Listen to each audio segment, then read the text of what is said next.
दोस्तों, स्वागत है आपका डे 2 के साथ में। आज 5th semester chemistry first paper का दूसरा ये महा क्लास होने वाला है। पहले पेपर के अंदर भाई बहुत सारी रिएक्शंस हैं, तो इस वाले महा क्लास के अंदर भी कई रिएक्शंस पे हम चर्चा करने वाले हैं।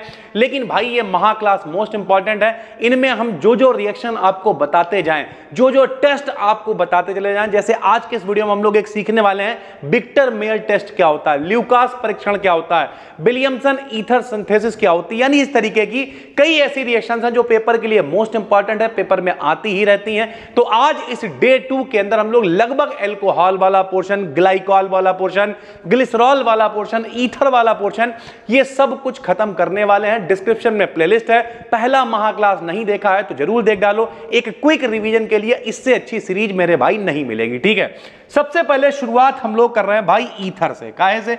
ईथर से। नाम है डाई एथिल ईथर। उम्मीद करते हैं आपको दिखाई दे रहा होगा, रेड पेन से लिखा हुआ तो थोड़ा सा हल्का हो सकता है, लेकिन चलिए ठीक है। Die ethyl ether. मेरे भाई जब भी कभी बीच में ओ चल रहा होता है तो उसे ईथर कहते हैं। क्या मतलब? इधर हमने C2H5 लिख दिया और इधर भी हमने C2H5 लिख दिया। मेरे भाई कितने एथिल हो गए? 2 एथिल हो गए। तो इसका नाम क्या है? Die ethyl ether. बीच में ओ है इसलिए ये ईथर है भाई, सीधी सी बात है। Die ethyl ether. इस तरीके से मेरे भाई ये चलता है। पहली बात, ठीक है। कैसे बना सकते हो इसे? प्रिपरेशन, बहुत सारी प्रिपरेशंस हैं। एल्कोहल से बना सकते हैं, एथिलीन से बना सकते हैं, लेकिन इसकी 2 विधियां मोस्ट इंपॉर्टेंट है। पहली विधि कौन सी है? हमने हमेशा कहा किसी कंपाउंड के अंदर अगर नेम रिएक्शन है उसे नहीं छोड़ सकते हैं। क्या नेम रिएक्शन है? विलियमसन ईथर सिंथेसिस, यानी विलियमसन संश्लेषण विधि से हिंदी में आप कहते हैं। 12th क्लास में आपने पढ़ा होगा। क्या होती है? सोडियम एथॉक्साइड की एथिल आयोडाइड से क्रिया कराने पर डाई एथिल ईथर प्राप्त होता है। लो मेरे भाई यही लिख दिया। सोडियम एथॉक्साइड की, ये देखो, सोडियम एथॉक्साइड की एथिल आयोडाइड से रिएक्शन कराने पर डाई एथिल ईथर प्राप्त होता है। क्या रिएक्शन है? Sodium ethoxide. एथॉक्साइड का मतलब C2H5ONa। क्या नाम है इसका भैया? सोडियम एथॉक्साइड की रिएक्शन किससे? एथिल आयोडाइड से, C2H5I। क्या नाम है इसका? एथिल आयोडाइड नाम है। क्या करेंगे मेरे भाई? गरम करेंगे। गरम करेंगे, क्या बनाना है? ईथर बनाना है। तो इनका Na और इनका I, NaI अलग हो जाएगा और C2H5O C2H5 क्या बन जाएगा? डाई एथिल ईथर बन जाएगा भाई। तो आसानी से आप डाई एथिल ईथर को विलियमसन ईथर सिंथेसिस से बना सकते हो भाई, ठीक है। दूसरा होता है कॉन्टिन्यूअस ईथरीफिकेशन मेथड। ये क्या होता है? इसे हम लोग अविरत ईथरीकरण विधि भी कहते हैं। अविरत का मतलब क्या होता है? बिना रुके हुए। बिना रुके हुए लगातार इसमें ईथर बनता रहेगा। यही इंडस्ट्रियल मेथड है, यानी औद्योगिक विधि, यानी फैक्ट्रियों में भी इसी के द्वारा बनता है। कैसे लिखा? इस मेथड से ईथर का फॉर्मेशन 2 स्टेप्स में होता है। पहला स्टेप क्या है? सबसे पहले एथिल अल्कोहल। एथिल अल्कोहल का मतलब C2H5OH। 5th सेमेस्टर में हो, आपको बेसिक सेंस होना चाहिए भैया, ठीक है, कि कॉन्क H2SO4 यानी सांद्र सल्फ्यूरिक अम्ल से क्रिया कराते हैं। क्या बनता है? एथिल हाइड्रोजन सल्फेट बनता है, जिसकी फिर से रिएक्शन कराएंगे तो बन जाएगा मेरे भाई क्या? मेरे भाई डाई एथिल ईथर बन जाएगा। कैसे बनेगा आपको दिखाते हैं। देखो, सबसे पहले क्या लिखा हुआ है? C2H5OH। नाम क्या है? Ethyl alcohol. किससे क्रिया कराएंगे? H2SO4 से क्रिया कराएंगे। इनका OH और इनका एक H H2O बना लेगा। क्या बचेगा? C2H5 बचेगा, यहाँ का एक H बचेगा, SO4 बचेगा। क्या नाम है इसका? इसका नाम है एथिल हाइड्रोजन सल्फेट। क्या नाम है? एथिल हाइड्रोजन सल्फेट इसका नाम है। पहली बात, इस एथिल हाइड्रोजन सल्फेट की फिर से रिएक्शन करवाएंगे। काहे से? एथिल अल्कोहल से। C2H5OH से फिर से रिएक्शन करा देंगे। क्या बनेगा? C2H5O C2H5 बन जाएगा और HSO4 क्या है? फिर से H2SO4 जैसा था वैसा ही निकल जाएगा। जो H2SO4 निकलेगा वो फिर रिएक्शन में इस्तेमाल कर लिया जाएगा। इस तरीके से ये रिएक्शन लगातार चलती रहेगी और सल्फ्यूरिक अम्ल की सहायता से हम लोग ईथर का निर्माण करते रहेंगे बिना रुके हुए। इसीलिए इसे कहते हैं अविरत ईथरीकरण विधि, कॉन्टिन्यूअस ईथरीफिकेशन। ये देखो, एथिल अल्कोहल की H2SO4 से क्रिया कराई, एथिल हाइड्रोजन सल्फेट बन गया। एथिल हाइड्रोजन सल्फेट को उठाया, फिर से रिएक्शन कराई एथिल अल्कोहल से। क्या हुआ? पानी, मतलब जो H2SO4 स्टार्टिंग में था वो अलग हो गया और क्या बना? C2H5O C2H5 यानी ईथर बन गया। बहुत ही आसान है। इसकी पहली पीडीएफ भी हम आपको दे चुके हैं। कहां? टेलीग्राम पे चैनल है बी डीकेडियन बीएससी, लगभग 60,000 से ज्यादा वहां पे फॉलोअर्स हैं। फेक चैनल से बच के रहना है भाई, ठीक है, सीधी सी बात है। तो ये हो गया मेरे भाई अविरत ईथरीकरण विधि। कुछ लोग कहेंगे बहुत कठिन है, नहीं मेरे भाई। पहली विलियमसन ईथर सिंथेसिस, मेरे भाई लिख लिख के देखो, प्रैक्टिस करो। सोडियम एथॉक्साइड की एथिल आयोडाइड से क्रिया कराने पर डाई एथिल ईथर प्राप्त होता है। दूसरी क्या है भाई बताओ? सबसे पहले किसकी? एथिल अल्कोहल की सल्फ्यूरिक अम्ल से क्रिया कराकर एथिल हाइड्रोजन सल्फेट प्राप्त करते हैं। एथिल हाइड्रोजन सल्फेट की फिर से रिएक्शन एथिल अल्कोहल से कराते हैं, बन जाता है ईथर। और H2SO4 जैसा रिएक्शन के शुरुआत में था, ये देखो जैसा था वैसा ही आखिरी में बच जाता है। लगातार ये देखो इस रिएक्शन में H2SO4 कैटालिस्ट यानी उत्प्रेरक का काम करता है तथा रिएक्शन लगातार चलती रहती है, इसलिए इसे बिना रुके अविरत यानी कॉन्टिन्यूअस ईथरीकरण विधि भी कहते हैं भाई, ठीक है। फिजिकल प्रॉपर्टीज की बात करें, कैसा होता है, पहचानोगे कैसे? तो कलरलेस है मेरे भाई। कलरलेस का मतलब रंगहीन होता है, कोई कलर नहीं होता है इसका। वोलाटाइल का मतलब बाष्पशील होता है, लिक्विड होता है जिसे त्वचा पर डालने पर ठंडा ठंडा फील होता है भाई, ठीक है। पानी में कम घुलता है। ऑर्गेनिक सॉल्वेंट्स मतलब अल्कोहल है, ईथर है, इन सब में ज्यादा घुलता है। पानी से हल्का होता है। इसका बॉइलिंग पॉइंट कितना है? 34.5 डिग्री सेंटीग्रेड यानी 34.5 डिग्री सेंटीग्रेड पर यह उबलना स्टार्ट कर देता है मेरे भाई, ठीक है। केमिकल प्रॉपर्टीज की बात करें यानी किस तरीके की ये रिएक्शंस करेगा, तो सबसे पहली रिएक्शन इसकी हमने कराई है CO से। इसमें भी जो इंपॉर्टेंट है वो हम आपको बता देंगे। इसकी जो दो विधियां हमने लिखी हुई हैं दोनों ही इंपॉर्टेंट है, दोनों आपको पढ़नी है भाई, ठीक है। अब रह गई chemical properties. Die ethyl ether C2H5O, इसकी केमिकल प्रॉपर्टीज लिख रहे हैं। CO से क्रिया कराई, CO का मतलब कार्बन मोनोऑक्साइड से क्रिया कराई। क्या हुआ? यहां बीच में CO आके जुड़ जाएगा। एक कार्बन मेरे भाई, यहां देखो कितने कार्बन होगा? 2 कार्बन, 2 कार्बन और एक 5 कार्बन। इसका टोटल नाम हो जाएगा एथिल प्रोपियोनेट। क्यों नाम हो जाएगा? IUPAC नाम कैसे लिखते हैं? COO वाले के पड़ोस में इल लगाते हैं, बचे हुए में O8 लगाते हैं। तो कितने कार्बन है? 2, तो एथिल, और 2 और 1 3 कार्बन के लिए मेथ एथ प्रोप, तो प्रोपियोनेट। यानी जब कभी इसकी CO से रिएक्शन होती है, CO बीच में आके जुड़ जाता है और एथिल प्रोपियोनेट बन जाता है भाई, ठीक है। उसके बाद डिहाइड्रेशन करा सकते हो। डिहाइड्रेशन हमेशा या तो Al2O3 की उपस्थिति में कराओ यानी एल्यूमिना की उपस्थिति में, या फिर H2SO4 सांद्र होना चाहिए तेजाब। कई बार बताया है, सांद्र H2SO4 आप डालोगे पानी अपने आप निकल जाएगा, अच्छे का पानी निकल जाता है भाई, ठीक है। तो यह है C2H5O जिसकी रिएक्शन करानी है। एल्यूमिना की उपस्थिति है तो पानी अलग हो जाएगा, और जब H2O अलग हो जाएगा तो क्या बचेगा? C2H4 यानी एथीन अपने पास बचेगी, जिसे हम लोग एथिलीन भी कहते हैं भाई, ठीक है। उसके बाद कंबशन, सभी को पता है कंबशन मतलब होता है दहन। ऑक्सीजन की उपस्थिति में रिएक्शन कराते हैं, हमेशा जलने पर कार्बन डाइऑक्साइड उत्पन्न होती है। यह बात आपको कक्षा 1-2 में पढ़ा दी जाती है भाई, ठीक है। कंबशन मतलब दहन। इसकी रिएक्शन कराई 6O2 से यानी ऑक्सीजन की उपस्थिति में रिएक्शन कराई, क्या बना? 4CO2। जलने पर हमेशा कार्बन डाइऑक्साइड ही निकलती है, प्लस का 5H2O यानी पानी साथ में निकल जाता है भाई, ठीक है। C2H5O का अपचयन कराएंगे। अपचयन का मतलब रिडक्शन, हाइड्रोजन से क्रिया कराई भाई, ठीक है। O अलग हो गया यानी H2O अलग हो गया। C2H6 का नाम एथेन है यानी ये एथेन में कन्वर्ट हो जाता है भैया, ठीक है। उसके अलावा इसकी ऑक्सीजन से क्रिया कराओगे तो एक ऑक्सीजन जब एक्स्ट्रा होता है तो उसे परऑक्साइड कहते हैं भाई, ठीक है। तो C2H5 देखो ये C2H5 में एक H4 हो गया, यहां पर एक O एक्स्ट्रा हो गया। देखो ये 2 O थे, 2 O और H लिखा हुआ है, ये वाला O C2H5 वैसे ही लिखा हुआ है। इसका नाम है परऑक्साइड ऑफ ईथर, क्योंकि ईथर के अंदर जब एक O एक्स्ट्रा होता है तो उसे कहते हैं परऑक्साइड मेरे भाई। ये बेकार रिएक्शन है। इसमें कायदे की रिएक्शन की बात करें तो सबसे पहले आप पढ़ लेना, कौन सी पढ़ोगे? डिहाइड्रेशन जरूर पढ़ लेना। इसका डिहाइड्रेशन बहुत इंपॉर्टेंट है। पानी आपने निकाल दिया, एथीन बन जाएगी। कंबशन आप देख सकते हो, बाकी रिडक्शन ये सब बेकार का मामला है। हाइड्रोलिसिस इसकी जल से क्रिया कराते हैं तो बनता है C2H5OH यानी एथिल अल्कोहल में ये कन्वर्ट हो जाता है भाई, ठीक है। ऑक्सीडेशन करा सकते हो, ऑक्सीजन की उपस्थिति में रिएक्शन कराएंगे, CH3CHO बनेगा, नाम है एसीटल्डिहाइड, साथ में H2 यानी हाइड्रोजन गैस निकल जाएगी भाई, ठीक है। PDF हम वीडियो के पढ़ते ही तुरंत डाल देंगे टेलीग्राम पे। उसके अलावा आप यहां पर आराम से स्क्रीनशॉट ले सकते हो, वीडियो को रोक रोक के लिख सकते हो, नोट्स बनाओ। हम तो कहेंगे जो 7-8 जो भी महाक्लास इस पूरे पेपर के आ रहे हैं, अगला इसका महाक्लास एरोमेटिसिटी है, जिसमें हम लोग बेंजीन, एरोमेटिसिटी, कैलकुलस स्ट्रक्चर, इन सब के बारे में बातचीत करेंगे। तो इन महाक्लास के नोट्स बनाओ। नोट्स बनाने के बाद में देखो बैठ के, पढ़ो बैठ के। अभी लगभग 15-20 दिन, 1 महीना है, पढ़ोगे तो अच्छे से चीजों को कर पाओगे भाई, ठीक है। अगर इसकी रिएक्शन हम एसिटिक एनहाइड्राइड से कराते तो एस्टर बन जाता है CH3COOC2H5, नाम एथिल एसीटेट है। फाइनल ईयर में हो, ये सारी चीजें आपकी देखी हुई हैं, इसलिए हम थोड़ा सा बढ़ाते हुए चल रहे हैं। फिर भी कोई दिक्कत है तो आप कमेंट करके बता देना, अगले महा क्लास में हम वो भी बता दिया करेंगे भैया, ठीक है। यूजेस की बात करें तो इसका यूज सॉल्वेंट यानी विलायक के रूप में होता है। एनेस्थेटिक का मतलब निश्चेतक, सूंघ लो निश्चेतना आ जाएगी, पड़े हुए हैं मेरे भाई, ठीक है। तथा डिफरेंट ऑर्गेनिक कंपाउंड्स के रूप में होता है। उसके बाद आ गया ग्लाइकॉल। ग्लाइकॉल बहुत ही आसान होता है, लेकिन पेपर के लिए यह भी इंपॉर्टेंट है। क्या होता है ग्लाइकॉल, जरा समझो। ग्लाइकॉल को अगर हम लोग आसान भाषा में समझें तो हमने लिखा हुआ एल्केन्स के दो अलग अलग कार्बन। एल्केन का मतलब क्या है, जैसे हम लिख दें C2H6, ठीक है भैया। इसे हम ऐसे भी लिख सकते हैं CH3, ये क्या है, एथेन नाम होता है इसका।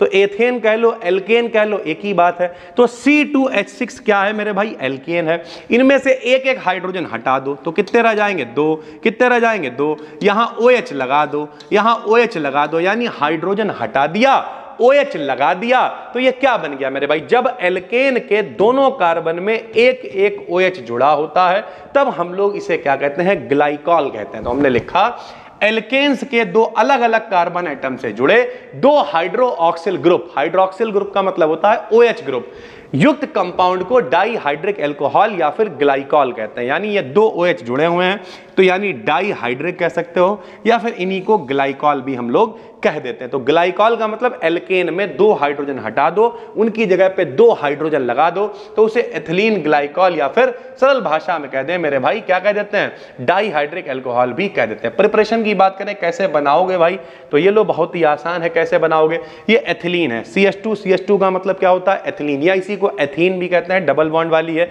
H2O की उपस्थिति में यानी जल की उपस्थिति में ऑक्सीकरण कराया, साथ में उपस्थिति ले ली KMnO4 यानी पोटेशियम परमैंगनेट की। क्या होगा, 2 O हैं 2 H हैं, ये वाला बॉन्ड डबल है, एक बॉन्ड टूटेगा, एक OH यहां जुड़ जाएगा, एक OH यहां जुड़ जाएगा, और क्या बन जाएगा भाई, एथिलीन ग्लाइकॉल आसानी से बन जाएगा, ठीक है। उसके अलावा एथिलीन क्लोरोहाइड्रिन हो सकता है। एथिलीन क्लोरोहाइड्रिन का मतलब क्या है, पहले ये एथिलीन रहा होगा, एक OH लगा दिया तो हाइड्रिन हो गया, एक Cl लगा दिया तो क्लोरो हो गया, यानी एथिलीन क्लोरोहाइड्रिन हो गया। रिएक्शन किससे कराई, NaHCO3, नाम क्या है इसका, नाम है इसका सोडियम बाइकार्बोनेट। सोडियम बाइकार्बोनेट से रिएक्शन कराते हैं, CH2OH CH2H का मतलब क्या है, एथिलीन ग्लाइकॉल बन गया, NaCl और CO2 अलग हो गया। रिएक्शंस हैं, थोड़ी सी प्रैक्टिस करोगे तो आप आराम से कर पाओगे, बिल्कुल भी टेंशन की बात नहीं है। ये पेपर देखने में कठिन लग रहा, बहुत बड़ा पेपर नहीं है। इससे पिछला वाला महा क्लास अगर आपने तैयार कर लिया है तो नीचे कॉमेंट में बताना, या फिर इंस्टाग्राम पे BDKDN को फॉलो करो, लगभग 90,000 के करीब वहां पे फॉलोअर्स हैं, फॉलो करो, बताओ, हम लगभग एक एक व्यक्ति के मैसेज का रिप्लाई करते हैं मेरे भाई, तो आराम से वहां पर आप देख सकते हो, ठीक है। CH2Br, ये क्या है मेरे भाई, ये 1 नंबर 2 नंबर पे Br लगा हुआ तो 1,2 डाई ब्रोमो एथेन है ये। Na2CO3 सोडियम कार्बोनेट से क्रिया कराओ, पानी की उपस्थिति में क्या बन जाएगा, लैब मेथड है, एथिलीन ग्लाइकॉल बन जाएगा भाई, ठीक है। इसके अलावा एथिलीन ऑक्साइड से बना सकते हैं, ये इंडस्ट्रियल मेथड होता है। एथिलीन ऑक्साइड क्या है, CH2CH2O है, सीधी सी बात है, O को हटाना है, दोनों में एक एक OH लगाना है, एथिलीन ग्लाइकॉल को बनाना है, तो आप आराम से बना लोगे, कोई भी दिक्कत वाली बात नहीं है। फिजिकल प्रॉपर्टीज की अगर हम बात करें, फिजिकल प्रॉपर्टीज का मतलब कैसा होता है, तो इसका बॉइलिंग पॉइंट यानी कितने पे उबलेगा, 197 डिग्री सेंटीग्रेड पे ये उबलता है। कलरलेस होता है यानी कोई भी कलर नहीं देता है, मीठा होता है, लिक्विड यानी द्रव की फॉर्म में पाया जाता है, पानी में, शराब यानी अल्कोहल वगैरह में आसानी से घुल जाता है, ईथर में ये नहीं घुलता है, जो ईथर अभी हम लोग ऊपर पढ़ चुके हैं। केमिकल प्रॉपर्टीज की बात करें, इसकी PCl5 से रिएक्शन करा लो तो भाई डाईक्लोरोएथेन बन जाएगा, और PCl5 की जितनी रिएक्शनें होती हैं उसमें ज्यादातर POCl3 और HCl ही बचता है, इसका नाम होता है फॉस्फिल क्लोराइड भाई, ठीक है। तो इस तरीके से दोनों OH हट गए और दोनों Cl लग गए भाई, ठीक है। उसके बाद अगर देखें और केमिकल प्रॉपर्टी की बात, तो इसकी रिएक्शन आप करा सकते हो CH3CHO यानी एसीटल्डिहाइड के साथ। एसीटल्डिहाइड के साथ अगर आप रिएक्शन कराओगे, यहां से थोड़ा सा बल्ब बंद हो गया, जला लेना इसे।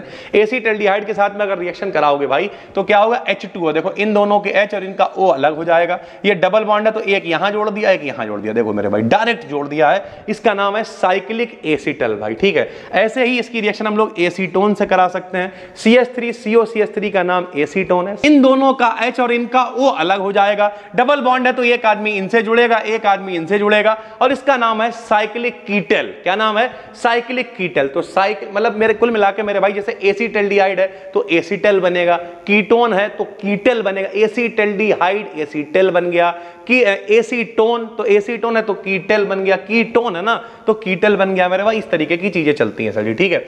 उसके बाद इसका ऑक्सीडेशन करा सकते हैं। ऑक्सीडेशन मेरे भाई कैसे होगा? थोड़ा सा बिखरी हुई रिएक्शन लग रही लेकिन आसान है, सुनो। जैसे CH2OH CH2H का अगर ऑक्सीकरण कराएं तो ये बना सकता है भैया, यहां से H2O अलग हो गया, ऊपर केवल CHO रह जाए, तो इसका नाम है ग्लाइकोलिक एल्डिहाइड, ठीक है। उसके अलावा ये ग्लाइकोलिक एल्डिहाइड मेरे भाई अगर फिर से ऑक्सीडेशन कराएं तो फिर यहां से H2O अलग हो जाता है और दोनों CHO अगर हो जाए तो इसे ग्लाइऑक्सल कहते हैं। या फिर हो सकता है कि भैया एक ऑक्सीजन ऊपर जुड़ जाए तो ऊपर COOH हो जाए तो इसे ग्लाइकोलिक एसिड कह देते हैं।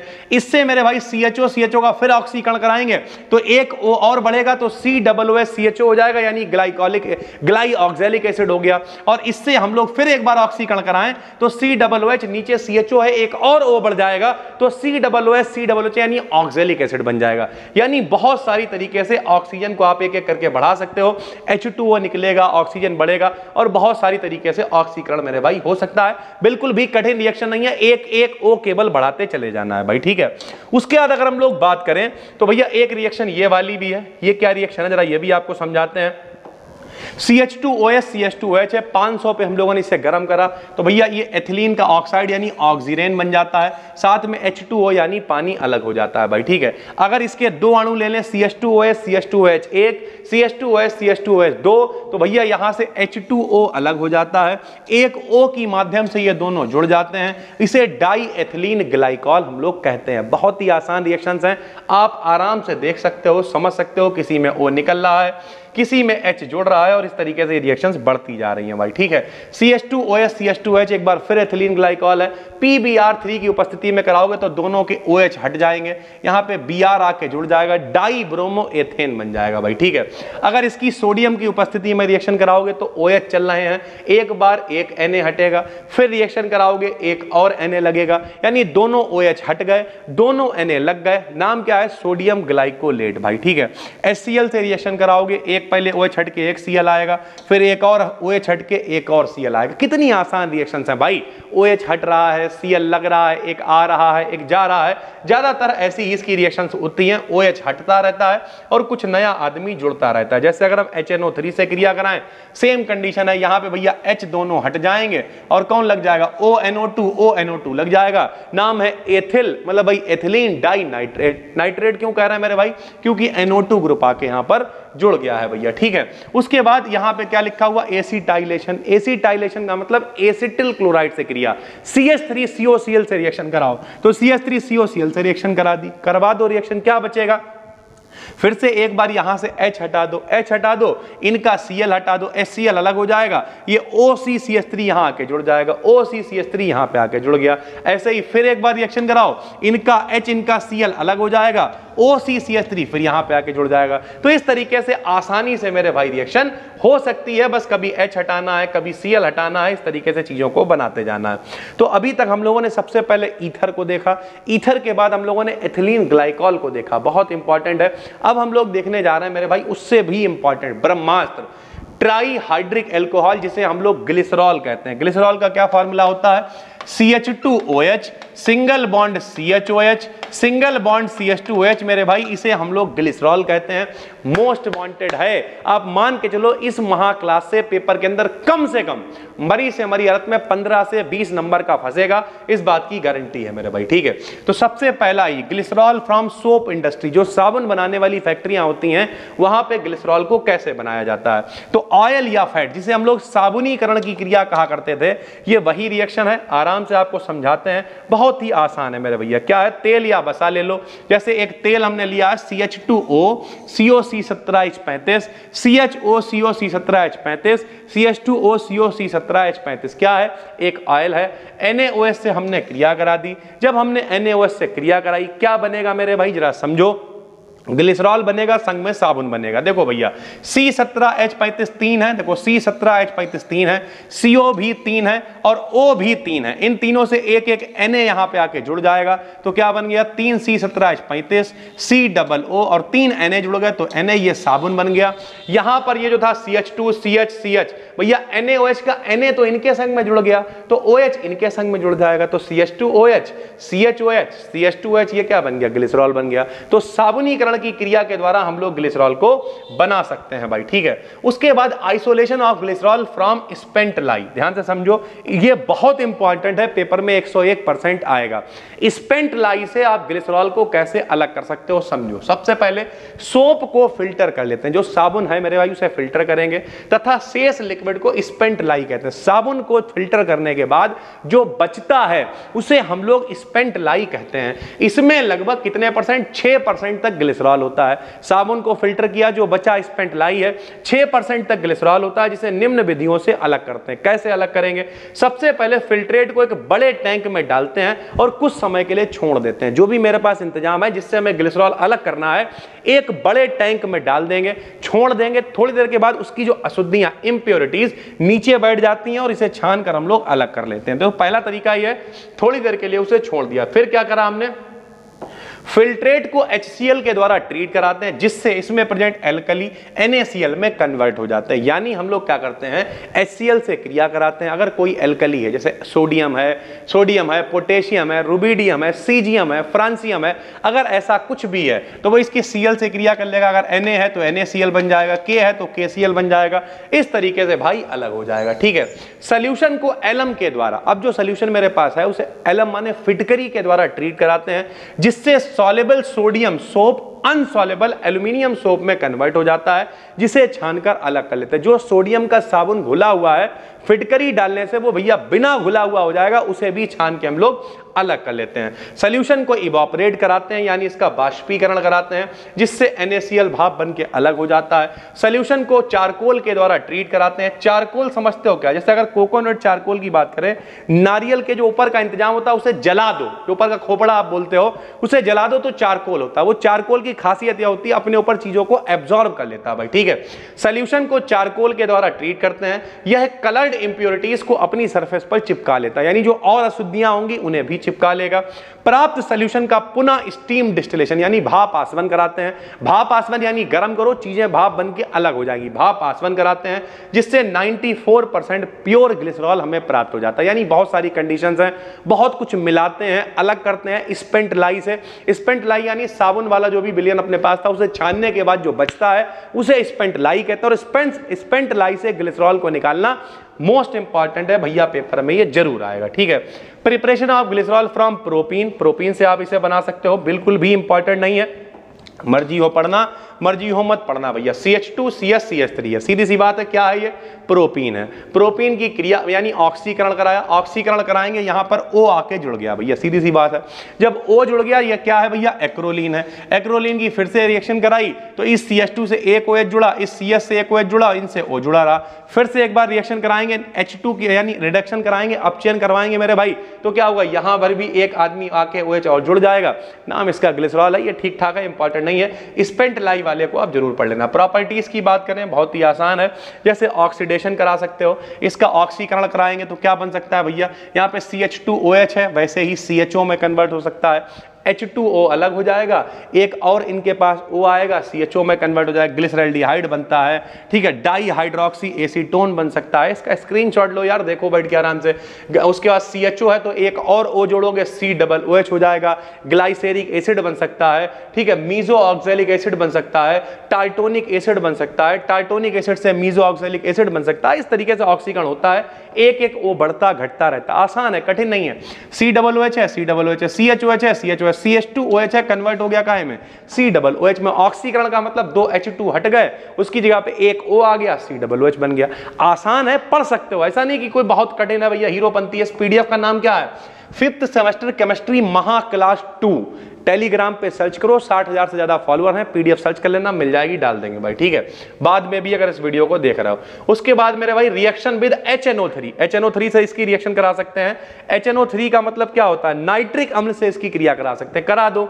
नाइट्रिक अम्ल से क्रिया कराएंगे भैया, यहां पर भी HS सारे हटेंगे, NO2 जुड़ेंगे, क्या बन जाएगा, ट्राई नाइट्रोग्लिसरॉल बन जाएगा। रिएक्शन विद HI कर सकते हैं। HI का मतलब क्या होता है, हाइड्रोजन आयोडाइड से रिएक्शन करा सकते हैं। दो तरीके से हो सकती है, एक तो कम मात्रा ले सकते हैं और एक तो एक्सेस अमाउंट यानी अधिक मात्रा ले सकते हैं। कम मात्रा लेंगे मेरे भाई 2 आयोडोप्रोपीन बनेगा, अधिक मात्रा लेंगे तो क्या बनेगा, 2 आयोडोप्रोपीन बनेगा। दोनों तरीके सेम है, अलग अलग तरीके से रिएक्शंस को करा सकते हैं भाई, ठीक है। ये यहां पे थोड़ा सा गलत लिख गया, इसे हम ठीक कर दे रहे हैं भैया। जब ये है तो यहां पर होगा 1 to 3 आयोडोप्रोपीन है भैया, ठीक है। इस तरीके से जहां से डबल बॉन्ड पास में 1 2 3, इससे करवाओगे 3 आयोडोप्रोपीन बनेगा और इससे कराओगे तो 2 नंबर पे आई है यानी 2 आयोडोप्रोपीन बनेगा। ये भी उतनी इंपॉर्टेंट रिएक्शन नहीं है, जो इंपॉर्टेंट रिएक्शन है वो हम आपको बताते जा रहे हैं। रिएक्शन भी CH3COCl सेम तरीका है, ट्राई एस्टर बनेगा, इनका H इनका H इनका H HCl बन के अलग हो जाएगा, COCH3 यहां आके जुड़ जाएगा, ये देखो COCH3 आके जुड़ जाएगा और बन जाएगा ग्लिसरॉल का triacetate triester. HCl से रिएक्शन कराओगे सेम कंडीशन, H हटाया Cl लगाया, H हटाया Cl लगाया, H हटाया Cl लगाया, H हटाते जाओ Cl को लगाते जाओ भाई, ठीक है। हीटिंग विद KHSO4, ये सारी मतलब हमने कुल मिला के पूरी ही इस PDF में लगा दी है, इतना नहीं पढ़ना है, जो जो रिएक्शंस इसकी इंपॉर्टेंट है केवल वो पढ़ो, बाकी ये KHSO4 वगैरह पेपर में नहीं आता है। जैसे अपना भाई CH2OH है, CHOH है, CH2OH है, KHSO4 की उपस्थिति में रिएक्शन कराएंगे, ये H2O अलग हो जाएगा भैया, देखो CH2 बचा, C तन्हाई में पड़ा हुआ है, CHOH पड़ा हुआ है, ये भी इधर से H2O इधर से H2O अलग हो गया। जब दोनों खाली तो डबल बॉन्ड बना लिया इन्होंने। फिर मेरे भाई अगला बचा हुआ वो भी लपेट लेगा, ये देखो CH2 बचा, C को H दे दिया तो CH बचा, इन्हें O दे दिया तो CHO बचा, एक्रोलिन बन गया, ठीक है। यूजेस की बात करें, इसका यूज एक्सप्लोसिव बनाने में, एक्सप्लोसिव मतलब विस्फोटक पदार्थ, फटने हटने वाली चीजें बनाने में होता है, बॉडी लोशन है, क्रीम है, सेविंग क्रीम है, इन सब चीजों को बनाने में होता है भाई, ठीक है। उसके बाद मेरे भाई 1 डिग्री 2 डिग्री और 3 डिग्री जो अल्कोहल होते हैं, इनके बारे में भी आपको पढ़ना है। इसका विक्टर मेयर टेस्ट बहुत इंपॉर्टेंट है, ल्यूकास टेस्ट बहुत इंपॉर्टेंट है। 1 डिग्री 2 डिग्री 3 डिग्री अल्कोहल क्या होते हैं, लोग समझा देते हैं। जैसे मान लिया ये CH4 है भैया, ठीक है।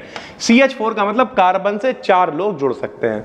हमने क्या किया भैया, एक हटाया और यहां पर OH लगा दिया, देखते रहना, तो ये अल्कोहल बन गया। अब इनके पास 3 हाइड्रोजन हैं, एक हाइड्रोजन हटाएं यानी 2 हाइड्रोजन रह जाएंगे, CH3 लगा दें तो ये 1 डिग्री हो गया, क्योंकि मेन कार्बन से एक एल्किल ग्रुप जुड़ गया। एक और हटाएं, एक और CH3 लगा दें तो ये 2 डिग्री हो गया। ये भी हटा दें, एक और लगा दें तो ये 3 डिग्री हो गया। इस तरीके से 1 डिग्री 2 डिग्री 3 डिग्री अल्कोहल बनते हैं। और कैसे इनमें पहचान करोगे, उनका हमने यहाँ पे टेस्ट लिखवा रखा भाई, ठीक है। Preparation of 1 degree alcohol. 1 degree alcohol कैसे बनाओगे, आसान है, सुनो। ग्रिग्नॉल्ड अभिकर्मक क्या होता है, RMgX को हम लोग ग्रिग्नॉल्ड अभिकर्मक कहते हैं। R की जगह CH3 ले लिया, Mg ले लिया, X की जगह Br ले लिया, एथिलीन का ऑक्साइड ले लिया, ऑक्सीजन CH2CH2O ले लिया। सबसे पहले क्या होगा भैया, CH3 जैसा है वैसा रहेगा, दोनों CH2 ये बॉन्ड टूटेगा, CH2 यहाँ आके जुड़ गए, O आ गया मेरे भाई, MgBr आ गया, H2O यानी जल अपघटन कराएंगे, जल अपघटन कराने पर MgBr और OH अलग हो जाएगा और 1 degree alcohol CH3 CH2 CH2OH बन जाएगा। 1 डिग्री का मतलब क्या है, ये देखो MgBr OH अलग हो, एक CH2 एक्स्ट्रा लगा हुआ, CH3 CH2OH यानी 1 डिग्री अल्कोहल बन जाएगा भाई, ठीक है। सेम 2 डिग्री में होगा। 2 डिग्री में क्या करेंगे, ऑक्सीजन नहीं लेंगे बल्कि CH3 CHO यानी एसीटल्डिहाइड लेंगे।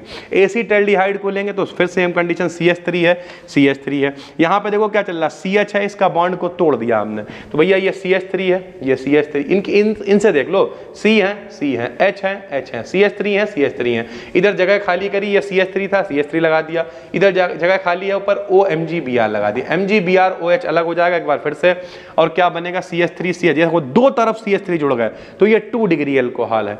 ऐसे ही यहाँ पर देखो 3 तरफ, एक CH3 2 CH3 3 CH, या एक CH3 2 CH3 3 CH3, देखो एक CH3 CH3, 2 CH3, 3 CH3, तो ये 3 डिग्री अल्कोहल है। इस तरीके से इसे आप बना सकते हो। इसके प्रिपरेशन उतने इंपॉर्टेंट नहीं है जितने इसके टेस्ट इंपॉर्टेंट है। जैसे 2 नंबर में आपसे पूछ सकता है ल्यूकास परीक्षण क्या होता है, या ल्यूकास अभिकर्मक, ल्यूकास रिएजेंट क्या होता है। तो HCl और ZnCl2 को हम लोग ल्यूकास रिएजेंट कहते हैं। बहुत आसान है, ये अल्कोहल है, HCl और ZnCl2 से क्रिया कर लेता है तो भैया RX यानी एल्किल हैलाइड बना लेता है। सरल भाषा में कहें OH हट जाता है, Cl आके जुड़ जाता है भाई, ठीक है। Order of reactivity of alcohol, सबसे ज्यादा रिएक्टिव 3 डिग्री होता है, उससे कम 2 डिग्री होता है, और 1 डिग्री सबसे बेकार होता है। तो ल्यूकास परीक्षण क्या है, अगर वो 3 डिग्री अल्कोहल है तो तुरंत जो विलयन है वो टर्बिड यानी धुंधला हो जाएगा। तुरंत धुंधलापन मिले तो 3 डिग्री है, 5 मिनट के बाद टर्बिडिटी यानी धुंधलापन आए तो 2 डिग्री है, और 1 डिग्री अल्कोहल रूम टेम्परेचर पर कोई धुंधलापन ना आए तो वो 1 डिग्री कहलाता है। ये कहलाता है भैया Lucas test. Victor Meyer test बहुत इंपॉर्टेंट है, एक ये आपको पढ़ना है।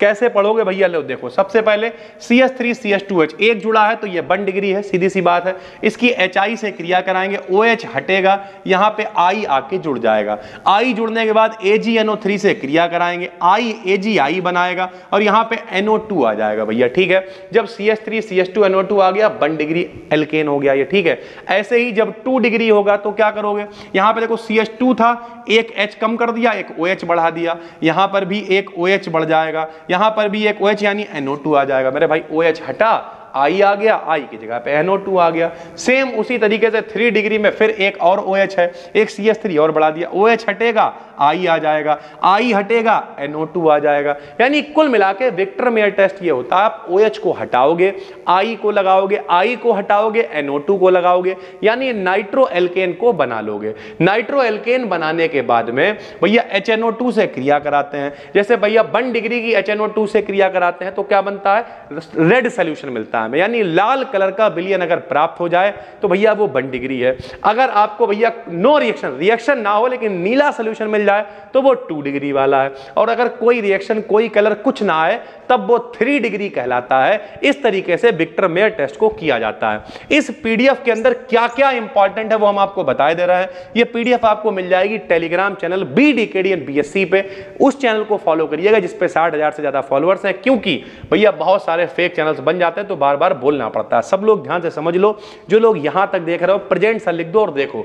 विलियमसन ईथर सिंथेसिस नंबर 1 आपको पढ़ना है, अविरत ईथरीकरण विधि नंबर 2 आपको पढ़ना है।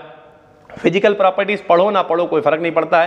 केमिकल में मेरे भाई इसका डिहाइड्रेशन पढ़ लो, ठीक है। उसके बाद इसका कंबशन पढ़ सकते हो, ठीक। कंबशन के बाद हाइड्रोलिसिस इसकी जरूर पढ़ो, हाइड्रोलिसिस पढ़ सकते हो। हाइड्रोलिसिस के बाद में यूजेस, ठीक है। ग्लाइकॉल मेरे भाई होता क्या है ये आपको पता होना चाहिए। ग्लाइकॉल बनाने की 1 या 2 विधियां पढ़ लो, पहली वाली जो विधि लिखी वही पढ़ लो, काम चल जाएगा। केमिकल प्रॉपर्टीज में PCl5 से रिएक्शन पढ़ लो, ये पढ़ लो। एसीटल्डिहाइड और एसीटोन दोनों से आपको रिएक्शन पढ़नी है, कीटल बनेगा और एसीटल बनेगा, ठीक है। इसका ऑक्सीकरण पढ़ लो।